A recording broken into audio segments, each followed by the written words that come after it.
विराजमान करने जा रहे हैं, सभी लोग सावधान। स्यादवाद षट द्रव्य गुण पर्याय और प्रमाण का, जड़ कर्म चेतन बंध का, अरु कर्म के अवसान का, कह कर स्वरूप यथार्थ जग का, जो किया उपकार है, उसके लिए जिन वाणी माँ को वंदना शत बार है। नमो हरिहंताणम, नमो सिद्धाणम, नमो आयरियाणम, नमो वज्रायाणम, नमो लोये सुवसाहुणम। यह सर्व काल विषयार्थ यथार्थ वेदी, देवेंद्र वंद मनुजेंद्र मुनीन्द्र वंद्य, निरदग्ध संसति निबंधन कर्म कक्ष, तम वर्धमान जिननाथम अहम नमामि। शासन तीर्थंकर परम भट्टारक देवादिदेव भगवान महावीर स्वामी की जय हो।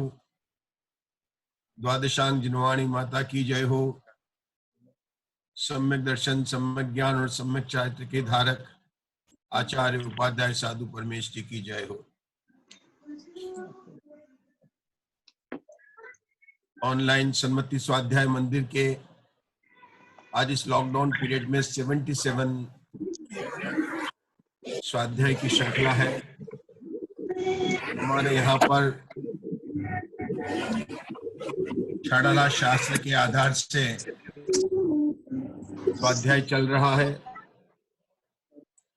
दौलत राम जी कृत छड़ाला शास्त्र में वह सारी कुछ बातें आई हैं जो हमारे लिए प्रयोजनभूत है, जो जिसको जानकर हम अपना सम्यक दर्शन आदि कार्य कर सकते हैं। मिथ्यात्व का कारण बताने के बाद में जिसने अपने 7 तत्व संबंधी भूल को दूर कर दी है, उस सम्यक दृष्टि का जीवन कैसा होता है, यह बात तीसरी ढाल के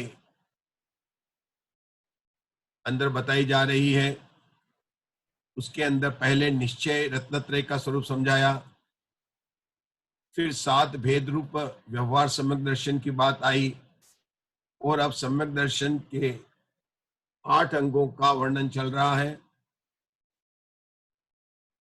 हम यहाँ पर जो स्वाध्याय कर रहे हैं वह समय का सदुपयोग तो है ही, लेकिन इसके साथ में भी हम जैन धर्म के जो सूक्ष्म तत्व है उसकी गहराई तक पहुंच रहे हैं। और इसी श्रृंखला के अंदर जब यह बात आई कि सम्यक दृष्टि को जिनेंद्र भगवान के वचनों में शंका नहीं होती है, तो सहज ही हमने अपने स्वाध्याय में यह विषय उठाया कि आखिर में जिनेंद्र भगवान के वचन है क्या, वे कहा जिनेंद्र भगवान के वचन में किसको जानकर सम्यक दृष्टि ने सम्यक दर्शन की प्राप्ति की है, कैसे प्राप्त की है। जगत में भी हमें जब कोई प्रयोजनभूत कार्य करना होता है, हम किसी व्यापार में प्रवेश करना चाहते हैं, तो उस व्यापार में जो सफल व्यक्ति है उसके फैक्ट्री को देखने जाते हैं। हम पता करते हैं कि उसने कैसे जीवन के अंदर सफलता पाई, कैसे उसने अधिक धन कमाया। हम सारी बातों की बराबर जानने की जिज्ञासा रखते हैं। ठीक इसी तरह से हमारा प्रयोजन है सम्यक दर्शन की प्राप्ति करना। हमें ऐसा एक निमित्त समय मिला है लॉकडाउन का, शायद ही ऐसा होता कि 77 डेज तक लगातार धारावाहिक क्रम से हम स्वाध्याय करें। बहुत अच्छा समय निमित्त है और हम उसका सदुपयोग भी कर रहे हैं। तो हम ये जान रहे हैं कि सम्यक दृष्टि ने किस तरह से, किस प्रकार उस अनेकांत स्वरूप का समझा और उससे तत्व निर्णय करके सम्यक दर्शन की प्राप्ति की। जो निशंका का बोल है, इसके हमने एक तो वस्तु के अनेकांत स्वरूप और दूसरा सम्यक दृष्टि सात भय से रहित होता है। निशंक शब्द के दो अर्थ हैं। एक तो सम्यक दृष्टि को जो वस्तु का अनेकांत स्वरूप है उस स्वरूप में शंका नहीं होती है, यह एक बात। दूसरी बात, सम्यक दृष्टि सात भय से रहित होता है, इसलिए वह निशंक है। हम इन दोनों की चर्चा के आधार से तत्व की वह सूक्ष्म बात को पकड़ रहे हैं जिसके द्वारा सम्यक दृष्टि ने जो अनादिकाल से उसके सात तत्व संबंधी विपरीत सिद्धांत चला आया था वह उसने कैसे दूर किया। हमारा जो प्रथम प्रकरण है कि वस्तु का स्वरूप अनेकांत है, वह अपने उस अंतिम चरण में आ चुका है। हमारी चर्चा चल रही थी कि जो वस्तु का स्वरूप अनेकांत है और वस्तु का अनेकांत स्वरूप केवल भगवान महावीर की वाणी जो हुई जिनवाणी उसमें ही आया है। वह जिनवाणी नई की भाषा में लिखी गई है और आगम के अंदर मूल नयों में दो युगलों की बात आती है, निश्चय व्यवहार और द्रव्यार्थिक और पर्यार्थिक नय।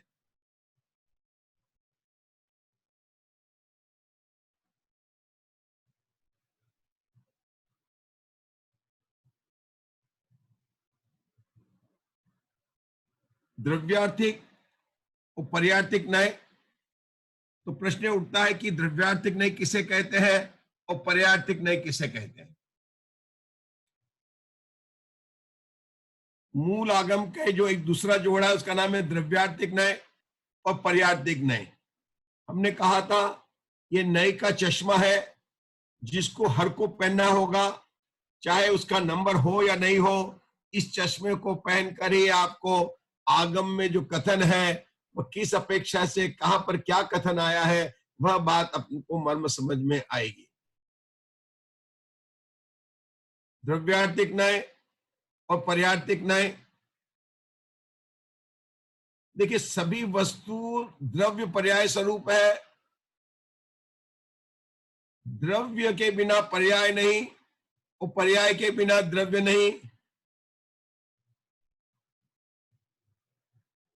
पर्याय को जब गौण करके जो द्रव्य को ग्रहण करता है वह द्रव्यार्थिक नय है। बहुत सरल परिभाषा है।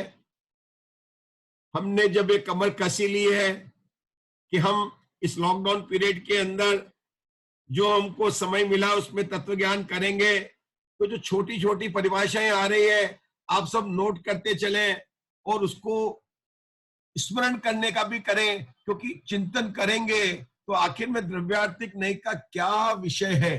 तो जब हम जिनागम के शास्त्र को पढ़ेंगे तो कहां पर द्रव्यार्थिक नय की बात चल रही है, कहां पर पर्यार्थिक नय की है। देखिए जब हम बोलते हैं ना जगत में नय तो लगाते हैं, लेकिन हम ये कभी नहीं बोलते हैं हे मम्मी तू मेरी निश्चय से मम्मी है, हे डैडी आप मेरे निश्चय से डैडी है, ऐसा नहीं बोलते हैं। लेकिन वो लड़का अपने डैडी को जो निश्चय से वास्तव में डैडी उसी को डैडी कहता है, उसी के पास जाता है। जरूरी नहीं है कि जिनागम में हर जगह नय का शब्द प्रयोग होगा। ये तो हमें अपने को समझना है क्या किस नय से क्या बात कह रहे हैं और हमें क्या मर्म इससे निकालना है। तो देखिए पर्याय दो चीजें, द्रव्य और पर्याय। जब पर्याय को गौण करके द्रव्य की बात करते हैं तो द्रव्यार्थिक नय का विषय है। तो जो द्रव्यार्थिक जो द्रव्य है वो सारे द्रव्यार्थिक नय का विषय है। इसके विपरीत, क्योंकि एक नय द्रव्यार्थिक है और दूसरा नय पर्यार्थिक नय है। देखिए यहां पर शब्द पड़ा इससे विपरीत, ये विपरीत के अंदर विरोधाभास नहीं है। विपरीत का अर्थ इसलिए है कि द्रव्य स्वभाव शाश्वत त्रिकालिक है और पर्याय स्वभाव क्षणिक स्वभाव है, इसलिए उसको विपरीत कहा। वहां पर क्या है, द्रव्य को गौण करके जो पर्याय को ग्रहण करता है वह पर्यार्थिक नय है। बहुत सरल परिभाषा है। देखो नाम ही पढ़ा पर्यार्थिक नय, जो नय अर्थात जिस नय का विषय पर्याय व पर्यायतिक नय, और जिस नय से हम द्रव्य के ऊपर पहुंचे। अरे द्रव्यार्थिक नय की विषय वस्तु कौन है? तो कि द्रव्य स्वभाव है। द्रव्य स्वभाव कैसा है? कि त्रिकालिक है। पर्यायतिक नय की विषय या तो भेद रूप होगी या क्षणिक होगी। पर्यायतिक नय में दो बात लेनी पड़ेगी आपको। देखिए द्रव्यार्थिक नय में जब अपन लिया था तो त्रिकाल, शाश्वत, नित्य बात ली थी, लेकिन यहां पर जब पर्यायतिक नय की बात लेंगे तो यहां पर भेद रूप को भेद सो व्यवहार, उसको भी व्यवहार कहते हैं। और जो क्षणिक है, जो एक समय की मर्यादा वाला है, वे सब पर्यायतिक नय का विषय है। जिस आत्म वस्तु की हम बात कर रहे हैं ना, आखिर में वो आत्म वस्तु है क्या? घर में जब हम कहते हैं ना कि कमरा है, ये मेरा मकान है, तो उसमें तीन चीज आती है, लंबाई, चौड़ाई और ऊंचाई।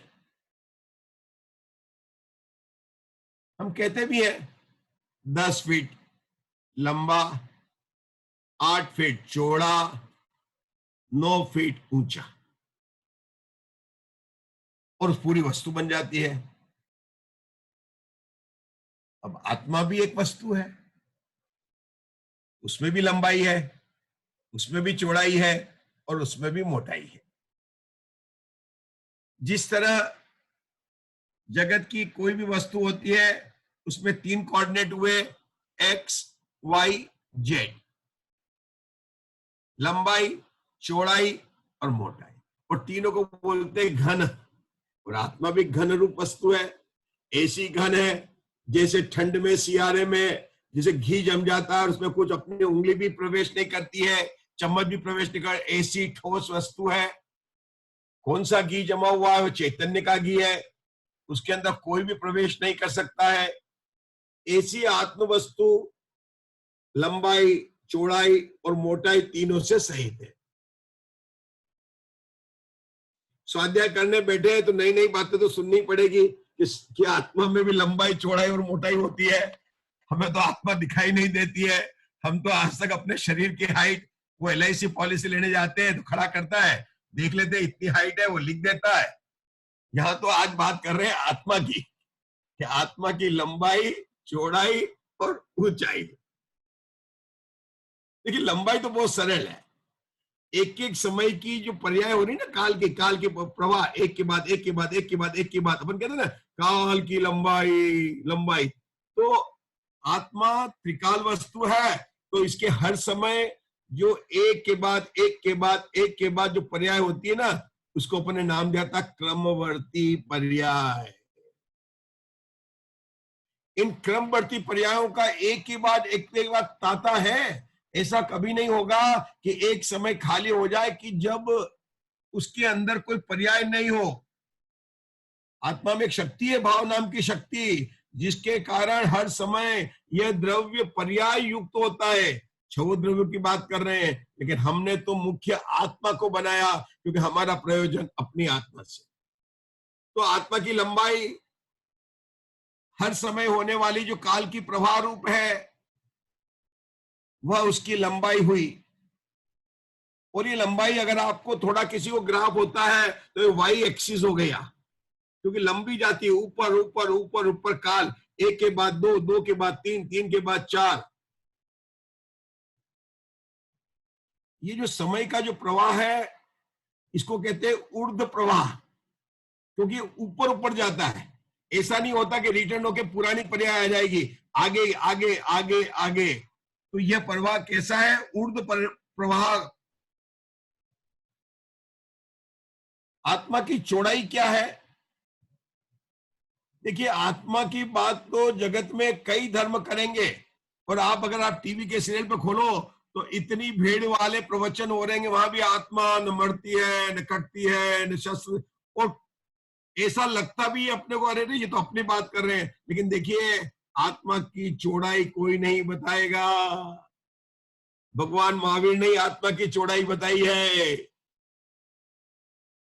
ये जो हमारी आत्मा है ना, इसमें लोक प्रमाण असंख्यात प्रदेश है। लोक तो बन समझते, लोक मतलब लोकाकाश को ले रहे हैं, पूरे आकाश द्रव्य को नहीं ले रहे हैं, उसके प्रदेश तो अनंत है। अरे ये जो पुरुषाकार लोकाकार है, लोकाकाश, जो नीचे 7 राजू, मध्य लोक में 1, फिर ऊपर 5 और फिर 1 राजू, पुरुषाकार, इस उस लोकाकाश के जितने प्रदेश हैं उतने प्रदेश मेरी आत्मा में भी है, और उसको कहते हैं असंख्यात प्रदेशी। ये पूरा असंख्यात प्रदेशी जो मेरा आत्मा है, ये उसकी चौड़ाई है। विषय आया है तो देखिए, चींटी का भी जीव है और हाथी का भी जीव है, जिसकी लंबी हाइट होती है वह भी है। 500 धनुष की अवगाना वाले आदिनाथ भगवान थे। अभी सिद्ध परमेष्टि है। महावीर भगवान 7 हाथ की अवगाना के थे। छोटी बड़ी अवगाना का होना, चींटी होना, हाथी होना, अरे आपको पता नहीं है सबसे बड़ी अवगाना, सबसे बड़ा लंबा कौन है? अरे सबसे बड़ी लंबी हाइट जिसकी ज्यादा होती है ना, टॉलेस्ट हाइट, 4 गति के जीवों में तिर्यंच गति के जीव की हाइट सबसे ज्यादा है, और उसका नाम है महामत्स्य। वो आपको इंडिया में और यहां नहीं मिलेगा, वह स्वयंभू रमण समुद्र में है। उसकी सबसे ज्यादा हाइट है, 12.5 करोड़ घन योजन वाला है। तो आत्मा की चौड़ाई कितनी हुई मेरी आत्मा की, कि असंख्यात प्रदेश है। लंबाई हो गई, चौड़ाई हो गई। लंबाई में हमने एक एक समय में होने वाली काल की पर्याय ली थी। अपनी जो पर्याय होती है हर समय की, एक समय उसकी मर्यादा है, और उसको कहा था ऊर्ध्व प्रवाह। अब यहां पर चौड़ाई के अंदर हमने असंख्यात असंख्यात प्रदेश भगवान ने बताए हैं। इसको कहते तिर्यक प्रवाह, आड़ा आड़ा। अब तीसरी जो बात रही है वह आत्मा की मोटाई। देखिए, जगत में भी कोई व्यक्ति कितना बड़ा उससे मोटा नहीं होता है, वह बड़ा तो होता है गुणों के कारण। तो आत्मा में जो अनंत गुण है वही उसकी मोटाई है। इस तरह आत्म वस्तु के अंदर लंबाई, चौड़ाई और मोटाई तीनों घटते हैं। ये हमने बात की कि एक ही वस्तु, आत्म वस्तु, जो द्रव्य पर्याय स्वरूप है, उसमें लंबाई, चौड़ाई और मोटाई भी है। और उसको 4 की अपेक्षा से कहें, क्योंकि देखिए द्रव्य भी देख तो एक और आता है, द्रव्य, क्षेत्र, काल और भाव। 3 की तरह से करना था तो द्रव्य गुण पर्याय, 4 की तरह लिया तो द्रव्य, क्षेत्र, काल, भाव। इस द्रव्य, क्षेत्र, काल, भाव का भी एक नाम है चतुष्टय। उसी आत्मवस्तु का अपना द्रव्य से, मेरी आत्मवस्तु का क्षेत्र से, मेरी आत्मवस्तु का काल से, और मेरी आत्मवस्तु का भाव से। द्रव्यार्थिक नय की अपेक्षा से क्या है और पर्यार्थिक नय की अपेक्षा से क्या है? आप लोग चार्ट देख ही रहे हैं। इस चार्ट के अंदर हमने पहले कॉलम के अंदर द्रव्य, क्षेत्र, काल, भाव लिखे हैं। उसके बाद में द्रव्यार्थिक और पर्यार्थिक न्याय, और तीसरा कॉलम बनाया हमने प्रमाण। जब आत्मवस्तु को द्रव्यार्थिक नहीं से कहें तो द्रव्य की अपेक्षा से कैसी है कि सामान्य है। द्रव्यार्थिक नहीं कि हम 4 बोल बना रहे हैं। पहला बोल द्रव्य का, दूसरा बोल क्षेत्र का, तीसरा बोल काल का, चौथा बोल भाव का। मेरी आत्मवस्तु द्रव्य से सामान्य है, मेरी आत्मवस्तु क्षेत्र से अभेद है, मेरी आत्मवस्तु काल से नित्य है, मेरी आत्मवस्तु भाव से एक है।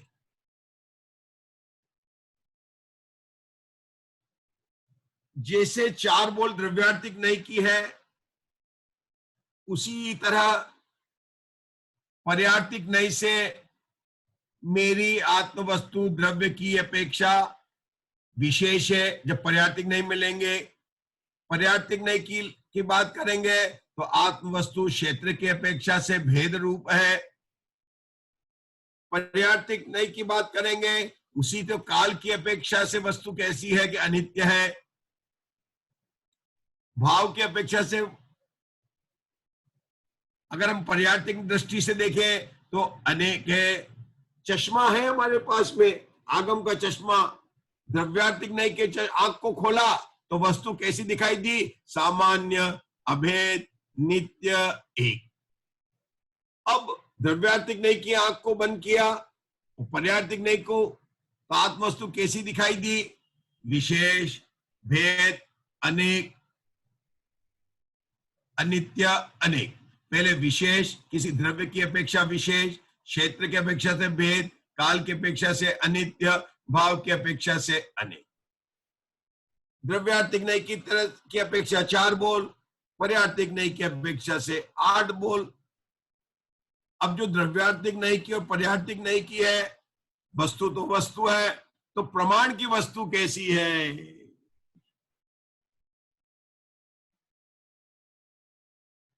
प्रमाण की वस्तु में द्रव्य की अपेक्षा से सामान्य विशेषात्मक है। हमने यहां पर दोनों को जोड़ दिया क्योंकि प्रत्येक वस्तु कैसी है? द्रव्य पर्याय स्वरूप वस्तु है। जानना था वस्तु को तो द्रव्यार्थिक नहीं की आंख से उसके द्रव्य स्वभाव को जाना, द्रव्यार्थिक लेंस को बंद किया, पर्यार्थिक नहीं से पर्याय स्वभाव को जाना। लेकिन दोनों को जानकर जो प्रमाण की वस्तु है वह कैसी बनी? द्रव्य की अपेक्षा सामान्य विशेषात्मक, क्षेत्र की अपेक्षा से भेदा भेदात्मक, काल की अपेक्षा से नित्यानित्यात्मक, भाव की अपेक्षा से एक अनेकात्मक। तो प्रत्येक वस्तु के द्रव्य की अपेक्षा 4, द्रव्यार्थिक नहीं की अपेक्षा 4, पर्यार्थिक नहीं की अपेक्षा 4 और प्रमाण की अपेक्षा 4। इस तरह से 12 बॉल बन जाते हैं और ये 12 के 12 बॉल उस वस्तु को द्रव्य नए से जाना और प्रमाण से उसको प्राप्त।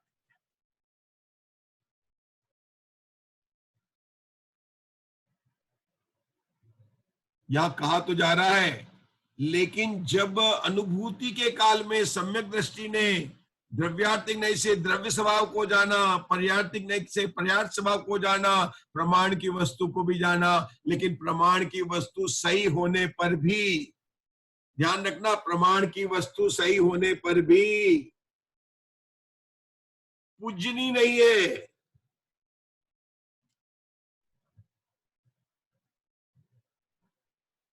ध्यान से सुनना, प्रमाण की वस्तु पूजनी नहीं है, प्रमाण की वस्तु सही है। दोनों का बराबर ज्ञान हुआ, द्रव्यार्थिक नहीं के चारों बिंदु, पर्यार्थिक नहीं के चारों बिंदु को लेकर प्रमाण की वस्तु बनी है। सही वस्तु होते हुए भी प्रमाण ज्ञान फिर भी पूजनी नहीं है, क्योंकि जो सम्यक दृष्टि ने जिस आत्मानुभूति को प्राप्त किया है उससे द्रव्यार्थिक नहीं से द्रव्य वस्तु को समझा, पर्यार्थिक नहीं से पर्यार्थिक वस्तु को समझा, पूरी प्रमाण वस्तु का ज्ञान किया। लेकिन ऐसा करने के बाद में उसने अपनी दृष्टि द्रव्यार्थिक नहीं के विषय की तरफ ले गया, मतलब सामान्य विशेषात्मक, भेदा भेदात्मक। क्योंकि द्रव्यार्थिक नहीं का जो शुद्ध आत्मा है वह द्रव्यार्थिक नहीं का विषय है और वही सम्यक दर्शन का विषय है। यह ज्ञान, प्रमाण का ज्ञान समीचीन ज्ञान है, लेकिन इस ज्ञान में पर्याय सम्मिलित होने से पर्याय दृष्टि का विषय नहीं है, सम्यक दृष्टि ने जो सम्यक दर्शन प्राप्त किया है उसने जाना पूरी वस्तु को है, लेकिन लक्ष्य में लिया है द्रव्य स्वभाव को। इसलिए प्रमाण की वस्तु पूजनी नहीं है, क्योंकि उसके अंदर पर्याय भी, क्षणिक स्वभाव भी शामिल है। बहुत सच्चा उदाहरण है। एक होता है प्रमाण का केला और एक होता है खाने का केला। बाजार में आप केला खरीदने जाएं, आपको तो केला खाना है, क्या बिना छिलका के कोई आपको केला देगा? अरे केला बाजार से लाएंगे छिलके सही, घर में रखेंगे भी, लेकिन खाते समय आपको छिलका उतारना पड़ेगा।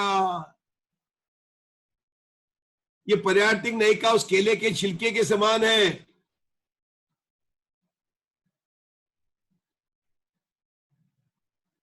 जिससे जो द्रव्यार्थिक नहीं का विषय वस्तु है वह त्रैकालिक है, वह त्रिकालिक स्वभाव है, और त्रिकाल वस्तु के आश्रय से ही सम्यक दर्शन की प्राप्ति होती है। सम्यक दर्शन की प्राप्ति में दो चीज है, ध्यान से सुन लेना। एक तो हमें उस वस्तु का आश्रय करना जो त्रिकालिक हो। दूसरा पॉइंट क्या है कि वह शुद्ध होनी चाहिए। वस्तु त्रिकालिक होनी चाहिए और शुद्ध होनी चाहिए।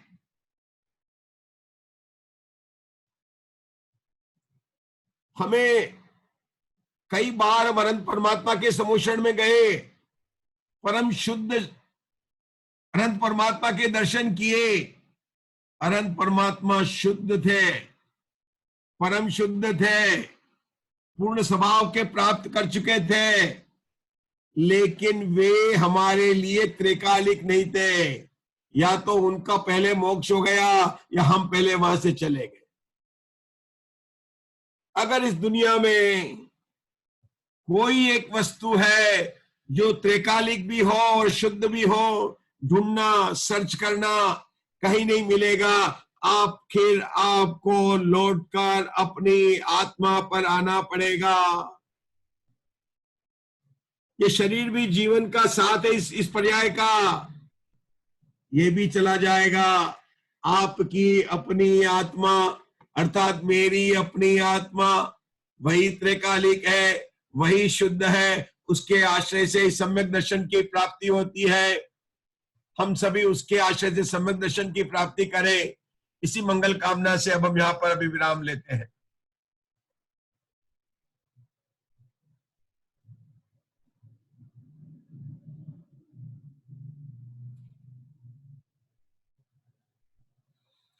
हाँ मुकेश जी, आपको जो बोलना चाहिए जरूर बोलिए। अपना स्वाध्याय आज हुआ द्रव्यार्थिक और पर्यार्थिक न्याय के विषय में, हमने उसकी परिभाषा का भी ज्ञान किया। तो शुरू करते हैं अपन। कौन बोलना चाहेगा? बोलिए। वैशाली जी जैन। वैशाली जी जैन, आपको अनम्यूट कर देते हैं। हाँ, हाँ वैशाली जी। जय जिनेन्द्र। वैशाली जी। हाँ, जय जिनेन्द्र पंडित जी। आज जो पर्यार्थिक न्याय के बारे में बताया, सम्यक दर्शन के बारे में समझ में आया कि वस्तु का त्रैकालिक होना चाहिए सम्यक दर्शन के लिए और शुद्ध होना चाहिए। तो वह ऐसी दोनों एक साथ कहीं पर भी हमें नहीं मिल पाएगा। तो आत्मा के आश्रय से ही आत्मा के आश्रय से हमें सम्यक दर्शन की प्राप्ति होगी। और मनुष्य में जैसे द्रव्य क्षेत्र और काल भाव से द्रव्यार्थिक न्याय में सामान्य, विशेष, नित्य और एक, ये गुण होने चाहिए। और पर्यार्थिक न्याय से बहुत बढ़िया रुकेंगे। आपने बहुत अच्छा पहले जो सबसे पहले सारभूत बात बता दी। देखिए वैशाली जी ने जो ग्रहण किया सबसे पहले कि इस जगत में मुझे ढूंढनी है ऐसी वस्तु जिससे मेरा कल्याण हो सकता है। उसमें मुझे केवल दो ही बात देखनी है। कांति भाई, कौन सी देखनी? दो बात कि वो कांति भाई कौन सी दो बात देखनी है अपने को? वो त्रैकालिक है और शुद्ध है। हेलो, बढ़िया। तो वो मुकेश भाई, त्रिकालिक शुद्ध। क्या ये बात अपन जीवन में, लौकिक जीवन में नहीं करते हैं? त्रिकालिक शुद्ध नहीं देखते हैं? एक उदाहरण से बताइए, अपन लौकिक जीवन में बिल्कुल सरल उदाहरण देखिए। कोई अपन ने नौकरी करने गए, अपने को अपने जीवन में तरक्की करनी, फायदा करना है। अब अपना बॉस है तो बहुत पावरफुल, लेकिन 2 महीने बाद में रिटायरमेंट होने वाला है। अब उससे अपना कब प्रमोशन होगा? है तो पावरफुल और 2 महीने बाद में रिटायरमेंट होने वाला है। और दूसरा बॉस ऐसा है कि अभी तो यंग है, अभी तो 20 साल की नौकरी है उसकी, लेकिन उसकी चलती नहीं ऑर्गेनाइजेशन में, वो अपना क्या प्रमोशन कराएगा? तो हमें 2 चीज देखनी पड़ेगी। अगर हमें अपनी हमें तरक्की करनी है तो ऐसे बॉस को ढूंढना पड़ेगा जो हो भी पावरफुल, जो हमें प्रमोशन भी दे सके और हमारे पहले रिटायर्ड नहीं हो जाए। क्यों मुकेश भाई, है ना? उदाहरण सरल है कि नहीं है? हाँ, आपकी आवाज नहीं आ रही मुकेश भाई, आप बोल तो बहुत रहे हो। हाँ, अपने को अभी ऑनलाइन ही स्वाध्याय करना है। अनम्यूट कीजिए, अनम्यूट कीजिए। जी। हाँ हाँ, हाँ लेकिन ये सरल बात। जी, बिल्कुल सही बात है। हाँ जी, सही, एकदम सही बात है। क्यों गणेश जी, रजावत जी, कोई भी कार्य करना हो तो हम ऐसे आदमी को ढूंढेंगे जो परमानेंट भी हो और हमारा काम भी करा सके। उसके हाथ में कोई ना कोई पावर होनी चाहिए। काम वगैरह नहीं होगा, तो ही काम वगैरह नहीं होगा। कितने मतलब आप इसको सोचिए, क्यों नहीं? अभी देखो, अपन कहते हैं अनंत अनंत परमात्मा के कई दर्शन किए, कई बार हम समोषण में गए, लेकिन हमारा कार्य क्यों नहीं हुआ? कि कार्य तो अपनी आत्मा के आश्रय से ही होगा। सही होगा, ये बात है। बोलिए रश्मि जी, आप कुछ बोलना चाहते हैं? आपको भी अच्छा लग रहा है? आत्मा से होना कि अपन से नहीं, सामने थे अपन हो तारा ऐसा नहीं जाएगी ना सब वो मेरे में इंटरेस्ट करना बहुत अलग है। अपनी आत्मा की बातें तो अच्छी लगती है सब।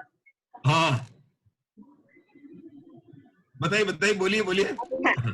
आज आपने जो बताया है वो ये है कि पर्याय को गौण करके जो द्रव्य की बात करता है वह द्रव्यार्थिक नहीं है, और इसके विपरीत द्रव्य को गौण करके जो पर्याय की बात करता है वह तो पर्यायार्थिक नहीं है।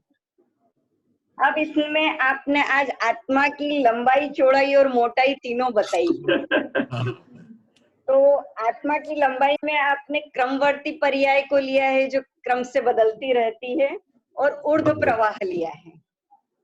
चौड़ाई में आपने लोक प्रमाण, असंख्यात प्रदेश और तिर्यक प्रवाह लिया है।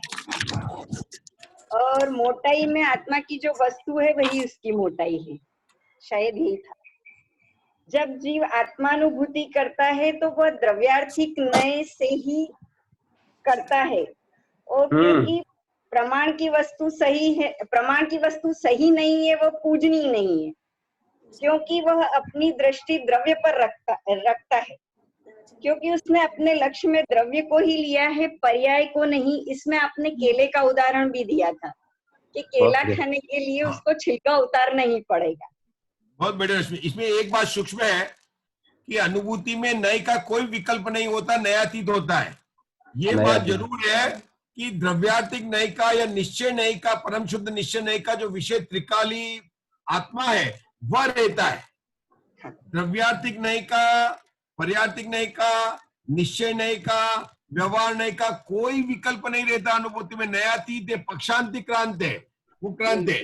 लेकिन हमने जो हमारे अनुभूति का विषय है वह विषय हमारे ज्ञान में कहाँ बना था? कि द्रव्यार्थिक नय में जब जाना था। कौन सी भूमि में? सविकल्पात्मक भूमि में। पहले आत्मा का जानना सविकल्पात्मक भूमि में होता है और अनुभूति निर्विकल्पात्मक भूमि है।